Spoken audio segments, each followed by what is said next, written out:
Hello and welcome back to my channel. Today I want to talk about a very important topic, which is digital detox. We all heard about it, we all somehow aspire to do it, but how? Because today's age is like full of digital tools. We have a Kindle, maybe you need to be available for your family. You cannot just say, okay, I'm done, I'm 3 days out. There are so many reasons why it's not possible for people to just do a digital detox the way they wanted to do it. Therefore, we have to approach it from a different point of view and just make sure that we bring more balance into our way, how we use our devices, so we're staying sane. So here's my first tip. And it's a bit radical, but I have to admit it works quite well. My first tip is delete apps that consume you the most, which means social media apps like Instagram or TikTok or X, aka Twitter, because these apps are somehow inbuilt in our swipe mechanism. When we use the phone, we are somehow subconsciously used to click on this app. But when it's completely gone from your phone, there's nothing to do.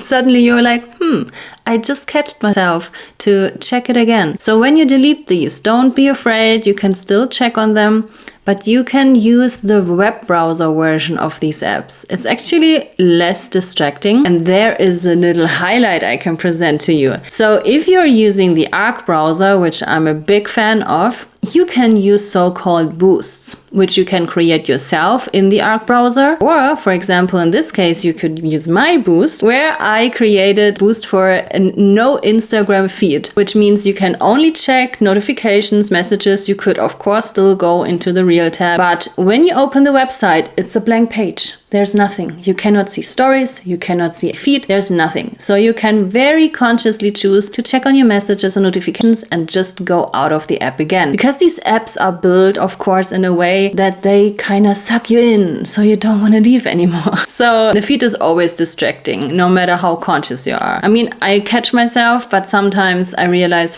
I just watched 3 reels again, which I actually didn't want to do. I wanted to just check on a message. So this is already too much for me. So I'm often doing this procedure where I'm just deleting Instagram in my case and go to the web version where I have no feed and nothing else and can just check the messages if there are any and just leave it again. It's very helpful. After 3 days, you will already realize how much more focused you are, because when you're kind of doing this subconscious going back and forth into Instagram for no reason, you're kind of constantly focusing on something new, something else, which from what you're actually doing right now. And even when we think it doesn't have such a big influence, when you're doing this routine that I explained to you right now, then you realize a lot how much energy it's taking and how much it's kind of making your brain a bit fuzzy. So it's kind of helping you really to get your focus for your life overall back, and also reduce, but in a way concentrate your focus a bit more.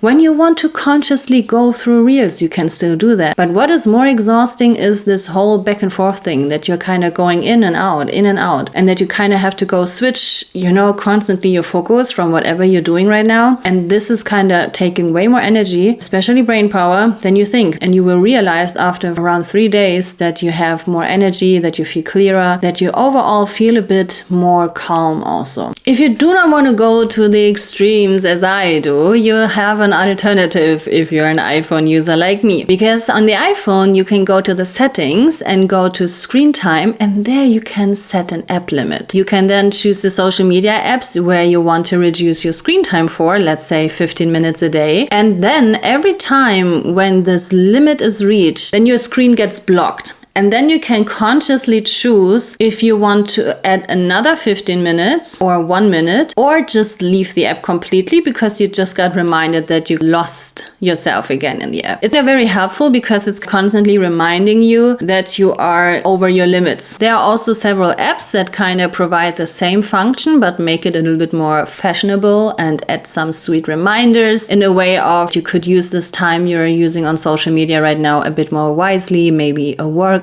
or journal, clean something up and stuff like that. I think it's very helpful for those people who are very much in need for more inspiration and need to find a why to get off the apps more. So here is my last tip, and I've tried this already a few times and it's quite helpful. So instead of checking my phone when I have the urge to check my phone even nothing is happening, which is actually often a slight sign of subtle anxiety, which I realized for myself, when something is stressing you out in a way or something, you're starting to check your phone more frequently. But I think I'm not the only one. So if you want to reduce that you check on your phone overall, then place your Kindle or a real book on the place where your phone lies usually. And then if you feel the urge to check for your phone, you're probably guessing what you should do then. Then you read the page of the book you're currently reading, and it's kind of almost like satisfying the urge, but supplementing it with something that actually brings you forward. And it's also at some points very likely going to reduce the urges to check the phone because you replace it with you're checking your book. So that's it for today. Thank you so much for watching. If you haven't already, please like and subscribe, and let me know in the comments below if any of these tips were something you already knew about or you started to implement after you watched the video, and how it's working for you. I'm really curious, so let's talk about it. I wish you all a beautiful time wherever you are in the world, and see you next time. Bye bye.